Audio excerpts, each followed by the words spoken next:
Hello बच्चों, मैं हूं आपकी हिंदी टीचर अंजू मैडम और मेरे क्लास में आप सभी बच्चों का हार्दिक स्वागत है। बच्चों, हम लोग मुंशी प्रेमचंद द्वारा लिखित सदगति कहानी को पढ़ रहे हैं। इस कहानी के मूल भाव या प्रतिपाद्य की मैंने चर्चा की है और इस वीडियो का लिंक आपके डिस्क्रिप्शन बॉक्स में दिया हुआ है। जिन बच्चों ने इसे नहीं देखा है वे डिस्क्रिप्शन बॉक्स में जाएँ, लिंक को क्लिक करें और पूरे वीडियो को अच्छी तरह से देखें। तो चलिए आज मैं आरंभ कर रही हूँ सदगति कहानी का उद्देश्य या समस्या।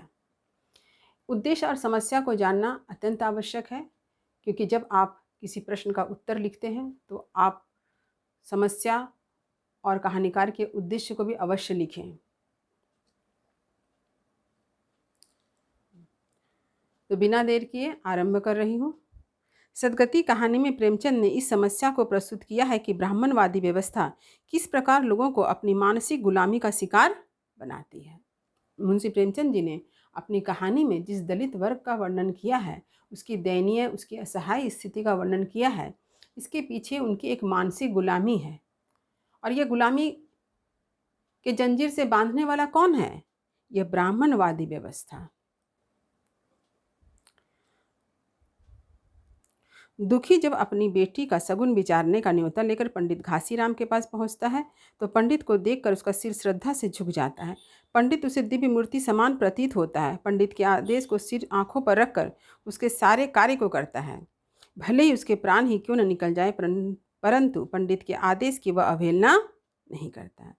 मतलब ब्राह्मणवादी व्यवस्था ने दलित वर्ग को इस तरह से मानसिक गुलाम बना दिया है कि दलित वर्ग हमेशा ब्राह्मण को भगवान के समान दिव्य समझता है, उसे महान समझता है, उसके सामने श्रद्धा से सिर झुकाता है, उसके हर आदेश का पालन करता है। यही कारण है कि जब दुखी चमार अपनी बेटी के विवाह का सगुन विचार करवाने के लिए पंडित जी के पास जाते हैं तो पंडित जी जो आदेश देते हैं उस आदेश का पालन वह नतमस्तक होकर करता है। वह भूखा प्यासा हर कार्य को करता है और अंत में उसके प्राण ही चले जाते हैं।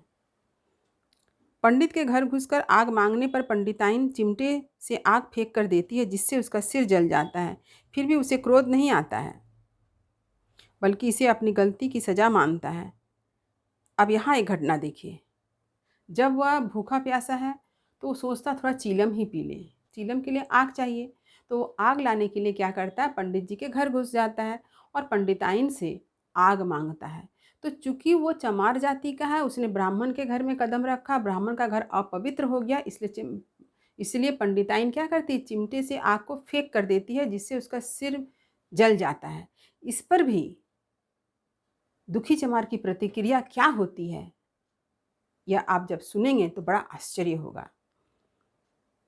वो क्या करता है, इसे अपनी गलती की सजा मानता है कि उसने गलत किया। वो तो चमार है, कैसे ब्राह्मण के घर घुस गया, भगवान ने इस बात की उसे सजा दे दी। आप सोचिए, कितना आश्चर्य लगता है इस सोच को देखकर। इस प्रकार दलित वर्ग की सोच, उसकी मानसिकता को समाज व्यवस्था ने ऐसा बना दिया है कि वे स्वयं को अभिजात वर्ग का गुलाम समझते थे। यही कारण है कि पंडित के घर दुखी को बेगार करना पड़ा, वह भी भूखे पेट।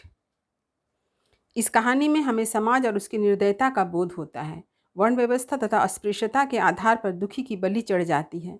एक तरफ इस कहानी में यह दिखाया गया है कि नेम धर्म यानी इसका अर्थ क्या हुआ, नियम।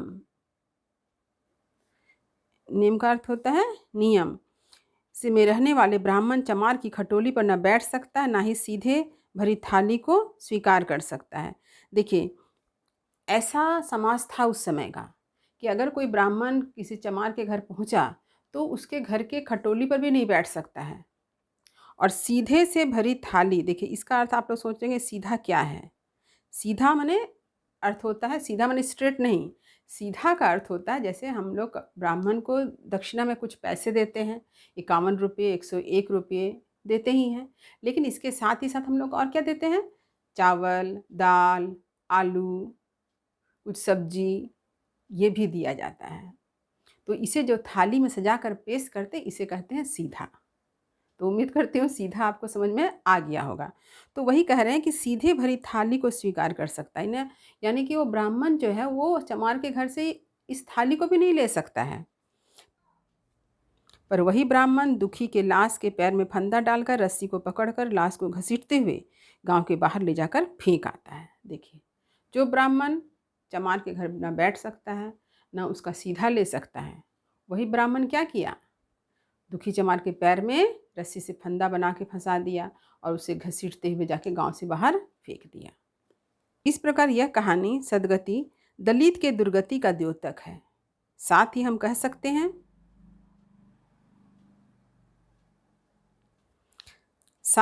कह सकते हैं कि इन दलितों की दयनीय और कारुणिक स्थिति का जिम्मेवार उनकी अशिक्षा, अज्ञानता है। जब वे समुचित शिक्षा को पाकर अपनी अज्ञानता से मुक्त होंगे, तभी कोई उनका शोषण नहीं कर पाएगा। ये जो दलित हैं, इनका जो शोषण हो रहा है, इनकी जो स्थिति आज इतनी कारुणिक है, इतनी दर्दनाक है, इतनी दयनीय है, इसके जिम्मेवार कौन है? इसके जिम्मेवार वे स्वयं हैं। किस रूप में? क्योंकि उनके पास समुचित शिक्षा नहीं है, उनके पास अज्ञानता है। जब वे समुचित शिक्षा को प्राप्त करेंगे, अज्ञानता के अंधकार से बाहर निकलेंगे, तभी जाकर इस भेदभाव की दीवार को वो गिरा सकते हैं। तो उम्मीद करती हूँ सदगति कहानी का उद्देश्य आपको अच्छी तरह से समझ में आ गया होगा। वीडियो को लाइक करें, शेयर करें और जो बच्चे चैनल पर नए हैं वो चैनल को सब्सक्राइब करना ना भूलें, ताकि हर वीडियो का नोटिफिकेशन उन्हें समय समय पर मिलता रहे। तब तक पढ़ते रहिए, जीवन में आगे बढ़ते रहिए। मेरी शुभकामनाएं आप सभी बच्चों के साथ है। धन्यवाद।